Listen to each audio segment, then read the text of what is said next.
é um código, né? A lei, ela é material e ela é espiritual.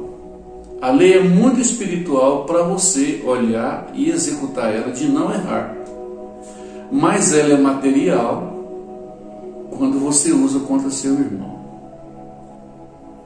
Aquilo que vem para o bem, você faz o mal. Porque a lei nos ajuda a ser conduzido a Cristo. Só somos conduzidos a chegar a ponto de Cristo. Como que eu chego a Cristo? Ver aquilo que a lei condena e não executar. Isso é muito difícil de entender, porque eu tenho pessoas ao meu redor que há anos eu venho falando isso, né? E não entendia, né? Mas um dia, entendi. Eu entendi. Nossa, que interessante. Aí a mente faz aquelas conexões tudinho. Tudo que ela ouviu, né, em 1 mês, 2 meses, 3 meses, aí ele reconecta tudinho. E tem pessoas que estão junto com a gente, né? Irmãos, conhecidos, parentes, não entra. É necessário uma chave para entrar. Uma vez eu estava evangelizando um irmão lá em Porto Velho. Ele chegou em mim e falou: você é fulano de tal? Eu falei: sim, sou eu. Ele falou: diz que você fala de Deus e as pessoas entendem? Eu falei: sim, muitas pessoas têm entendido coisas que eu falo. Eu falei: então fala para mim, vamos ver se você me converte. Eu falei: que dia nós podemos reunir? Ele falou: tal dia. Nós reunimos à tarde na casa dele, e eu creio que umas 3 ou 4 vezes eu fui lá.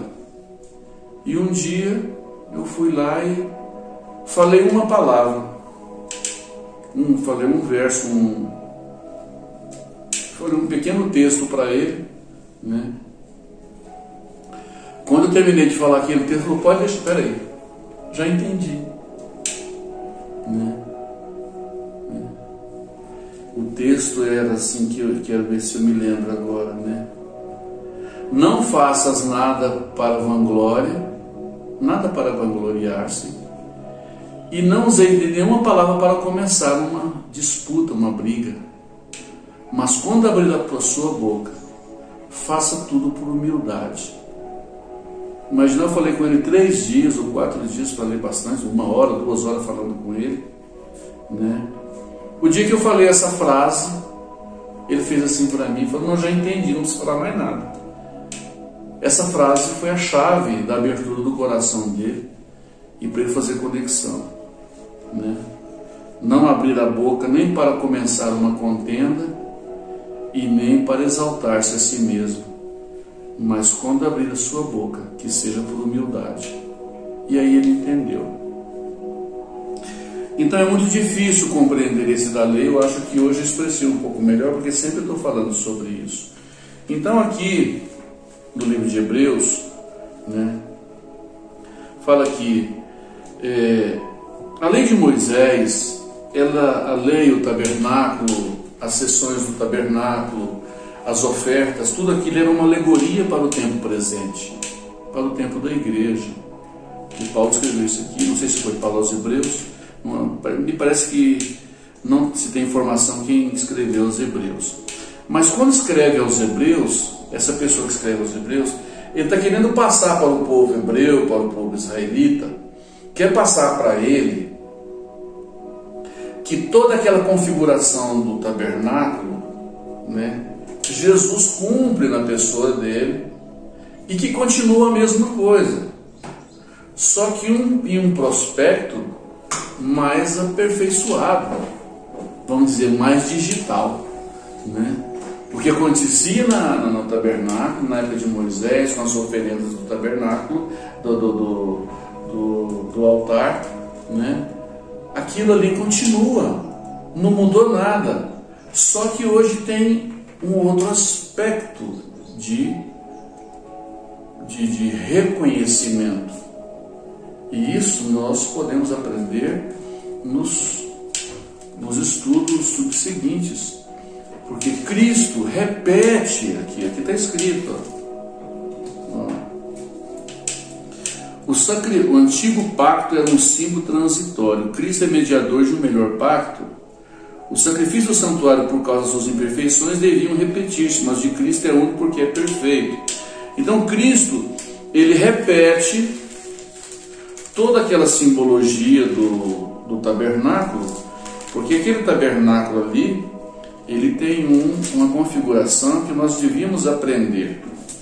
Eu vou falar nos próximos capítulos a configuração do tabernáculo para que possamos entender ele na cruz. Porque o que existia no tabernáculo? Né? O tabernáculo foi feito para ajudar o homem nas suas transgressões. Ali era um ponto corretivo. Qual a função do tabernáculo? Era um ponto corretivo da transgressão do povo de Israel, para eles não ser prejudicados por causa das suas transgressões. Porque quando a pessoa transgride, Satanás, o oponente, né, ele tem acesso de imediatez sobre aquela pessoa e começa a prejudicar a vida dessa pessoa, no trabalho, na edificação da obediência a Deus, na relação familiar. O pecado, ele causa um monte de consequências, né? Então o pecado é uma interferência, né? É uma interferência do poder oposto de Deus para prejudicar a pessoa, tanto na vida terrena, como na proposta da vida que vem, que é a vida eterna. Então ele é o cobrador de imposto. Se tem um problema com a pessoa, vai e arruma de imediato para que você não seja entregue na mão do meirinho, o meirinho te entrega na mão do juiz e você fica preso até pagar o último centavo. Porque Satanás, ele é cobrador de imposto, né?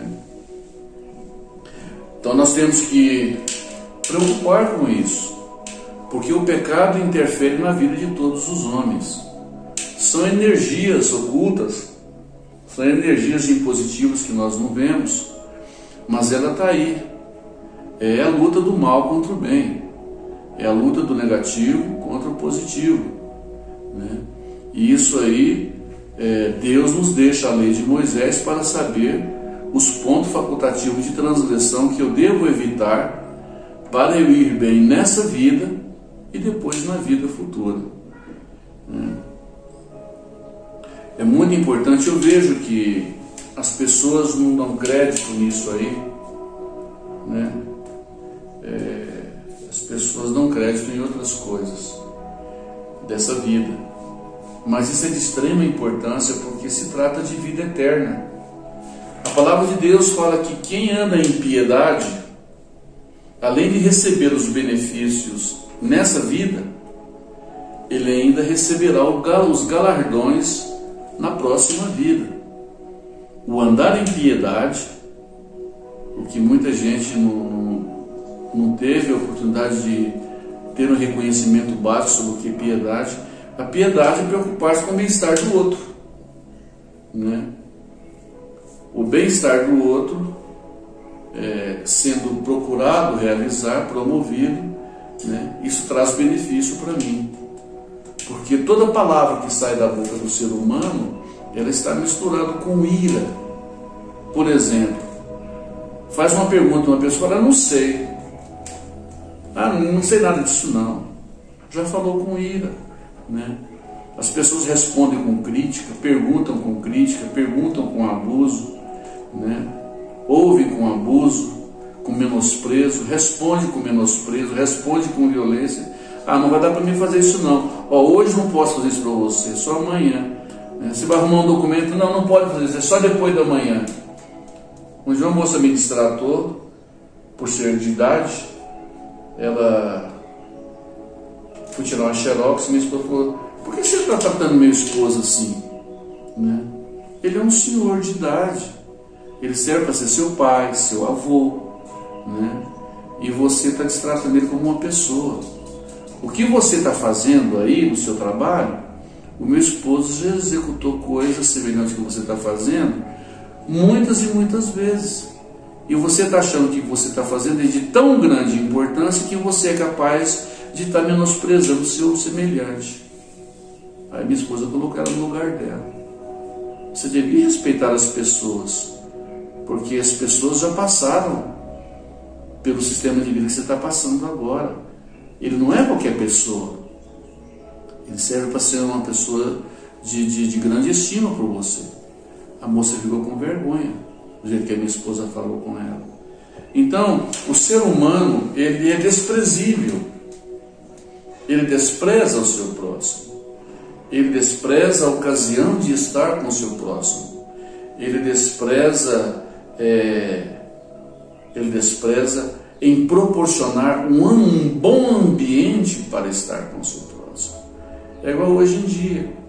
As pessoas estão perto e ao mesmo tempo estão longe. Está o seu pai, está a sua mãe, uma pessoa que quer bem a você, uma pessoa que viaja. Às vezes eu viajo e vou a outra cidade, vou na casa de um irmão, né? Ele está mais preocupado com o celular dele, falando com um camarada lá não sei aonde, mas não está preocupado com aquela visita pessoal que está junto de você, né? O ser que está com você, ele desmerece a sua presença, desmerece a conversação de amizade, de entrelace familiar, mas está preocupado em comunicar-se com um camarada que está a 5.000 quilômetros de distância, né? Então, querido ouvinte, eu acho que isso aqui foi mais uma introdução e vamos terminar por aqui e depois recomeçaremos um novo vídeo, né, uma nova gravação, em que eu vou falar sobre o sacrifício do tabernáculo anterior, do tabernáculo de Moisés, para falar do tabernáculo de Jesus Cristo, né? E só digo uma coisa: para você ser formado no novo tabernáculo, que é o de Jesus Cristo, que é a nova proposta, a nova ordem de Cristo, que é a segunda ordem de Melquisedeque, você tem que desfazer no teu entendimento, no teu coração, na tua mente, a tua forma de pensar do tabernáculo anterior. Porque não se pode construir um novo tabernáculo se o anterior não se desfizer. Se você está no tabernáculo anterior, você tem que dar um para nele para você entrar na nova construção. Não é verdade? Então isso é informação que eu passo para você, porque isso é bíblico, está escrito, né? Não se pode levantar um novo tabernáculo se o anterior não ser desfeito. Jesus Cristo não pôde levantar um tabernáculo novo dele se não fosse desfeito o templo de Jerusalém. Não se pode começar a nova ordem mundial sem que se termine a ordem de Cristo, que é o templo do Espírito Santo ajudando a igreja. A hora que o Espírito Santo estiver ajudando a igreja, a hora que o Espírito Santo levar a igreja, termina o tempo do tabernáculo de Cristo, a ordem de Cristo, e começa uma nova ordem mundial, onde vai ser estabelecida a ordem do anticristo. Isso eu falo para informação, para você mesmo controlar os seus sentimentos. Se você julga, abusa, persegue, põe apelido, faz crítica, né, do seu próximo com ironia, você está no tabernáculo anterior, você está na lei de Moisés. Você tem que desfazer da lei de Moisés para você andar no prospecto da lei de Cristo, né? Você tem que deixar de apontar o dedo que é da lei de Moisés e subsanar o transgressor em você. Não usar a lei de Moisés para você usar contra o teu próximo, porque Jesus disse: eu quero a misericórdia, né? Quando falaram para ele: Senhor, essa mulher foi apanhada no próprio ato, Jesus disse: vocês estão na lei de Moisés. E ele disse: e a lei de Moisés diz que quem faz isso tem que ser apedrejado. Ele usou a lei de Moisés. E na lei está escrito que quem fizer isso tem que ser apedrejado. Jesus disse: aquele que não tem pecado, faça isso. Mas se você tem pecado, que a lei de Moisés diz que você tem ele, você não pode fazer isso, porque você também é devedor. Muito bonito, né? Quem não tiver pecado, se você tiver algum pecado que a lei de Moisés denota que é pecado, você pode executar essa mulher. Mas se você executar ela, dentro da lei de Moisés está escrito que você, se você acha que não tem, quando você executar ela, você derramou sangue. E a lei de Moisés diz que não pode derramar sangue. E a lei de Moisés diz que não pode levantar a sua mão contra o seu irmão. Não pode. E a lei de Moisés diz que um israelita, né, ele não pode ser morto dentro da sua cidade, né? Essa pessoa tem que ser executada fora do arraial. E eles estavam executando uma pessoa dentro do arraial, né? Como Jesus Cristo. Jesus Cristo, eles não podiam matar ele dentro de Israel, porque a lei não deixa matar dentro de Israel, é proibido executar o seu irmão dentro da própria cidade. Então fizeram com Jesus isso fora do arraial. Ele foi morto fora da cidade, porque a lei protege o israelita dentro da sua própria cidade. Então levaram ele fora do arraial para executar ele lá fora e não lá dentro. É muita coisa para aprender e é maravilhoso. Muito obrigado. Espero que eu possa ter conseguido alcançar algo nessa comunicação. Boa tarde e a paz de Deus.